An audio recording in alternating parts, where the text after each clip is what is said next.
Kah çıkarım gökyüzüne, seyrederim alemi.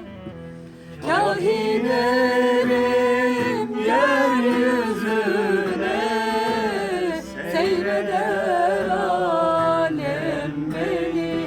Ah Haydar Haydar, seyreder alem beni. Kah inerim yeryüzüne, seyreder alem beni. Ah Haydar Haydar, seyreder alem beni.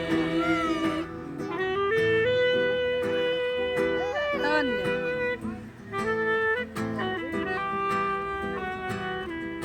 Nereden giriyoruz şimdi? Şapkiler meyhaneye. Orayı da sen söyle. Hadi. Evet abi. Ya, onu Çok iyiydi ya. yeter mi? Dur, unuttuk orası.